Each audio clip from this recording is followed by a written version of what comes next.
Every outdoorsman knows how to read the water. You stand on the bank, study the surface, and look for the signs, the ripples, the eddies, the subtle changes in color. And if you know what you're looking at, what you see on top tells you something about what's happening underneath. From a distance, this bay looks calm, peaceful, still. But beneath that glass surface are hidden currents, unseen obstacles, and depths that eye can't measure. Many of the wounds our veterans carry are exactly the same way. And what if the reason some veterans never fully heal isn't because treatment failed, but because we've been treating the wrong wound? If you spent any time in uniform, or if you love someone who has, you know that coming home isn't as simple as just turning in your gear. Sometimes the hardest battles begin after the deployment ends. Over the past few weeks, we've talked about the invisible wounds of war.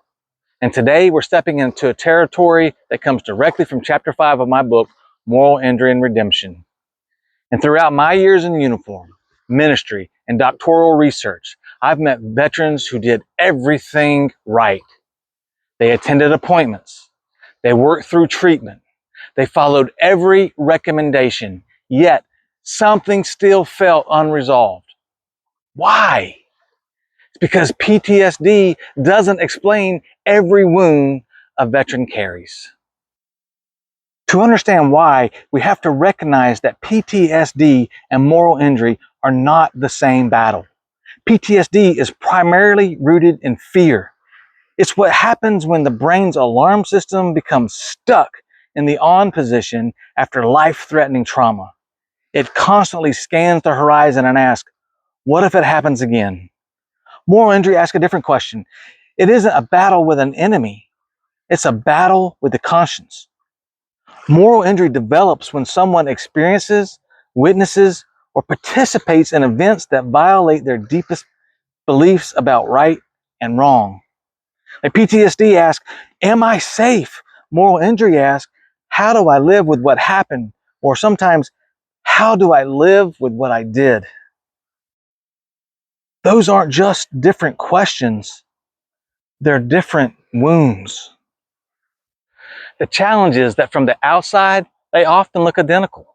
Sleepless nights, anger, isolation, numbness, loss of hope. The symptoms may look the same, but the source of the pain may be completely different. Sometimes the veteran isn't running from fear at all. They're trapped by guilt, shame, betrayal, or questions they can't answer. I remember talking with a veteran who told me about a conversation he had with a friend riding in the turret of a Humvee. He stopped to talk with him. The friend shifted position so they could hear each other better. And a short time later, that friend was killed. And for years, this veteran carried the weight of that moment, not because he was afraid, not because he thought he was in danger, but because he could not stop asking himself, if I hadn't stopped to talk to him, would he still be alive? That's not the language of fear. That's the language of conscience. And that's where moral injury often begins. The first mark is guilt. Many veterans carry the crushing weight of decisions made in impossible circumstances.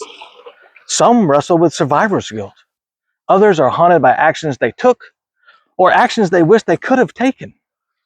Then guilt often evolves into something even more destructive: shame. See, guilt says, I did something wrong, but shame says, is there something wrong with me? See, guilt attacks behavior. Shame attacks identity. And wounds to identity can follow a warrior for decades. Then there's betrayal. Sometimes it's betrayal by leaders. Sometimes it's betrayal by institutions. And sometimes it's a painful sense of betrayal toward God himself. I've heard veterans ask questions like, why would God allow something like that to happen? Those questions don't come from weakness. They come from deep wounds. And when trust is shattered, people often withdraw from the very relationships that could help them heal. They stop talking. They stop trusting, and sometimes they stop believing. When trust disappears, self-condemnation often takes its place. Even when grace is offered, many veterans struggle to receive it. They become their own judge and jury, replaying old memories, revisiting old decisions, reopening old wounds, and eventually, many lose their sense of meaning and purpose. And when meaning disappears, even small burdens begin to feel heavy. The struggle becomes more than psychological. It becomes spiritual. Through 24 years in uniform, ministry, and research, I've learned something important. Moral injury rarely announces itself by name. Most veterans won't say, "I think I'm suffering from a violation of my conscience." Instead, it speaks through anger, isolation, broken relationships, alcohol abuse, or sometimes through a silence so heavy that nobody knows what to do with it. And that's why we need to ask better questions.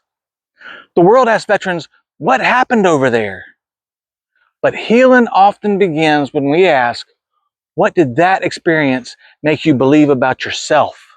Or, "What did it make you believe about God?"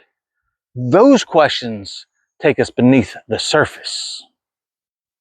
And as we continue this series, we're going to move beyond identifying the wound and begin looking at practical ways chaplains, counselors, families, and veterans themselves can assess moral injury and begin the journey toward healing. Because understanding always comes before recovery. Right? It's just like a fisherman studies the current before making a cast. We have to understand what's beneath the surface before we can help a wounded soul heal. And if you spent years carrying a burden that won't go away, wondering why the weight never seems to lift, maybe the problem isn't that you're broken. Maybe you've simply been fighting the wrong battle. If this video helped you better understand moral injury, please like, subscribe, and share this with someone who needs to hear they're not alone. This is Adkison Outdoors. Faith, freedom, family, and the outdoors.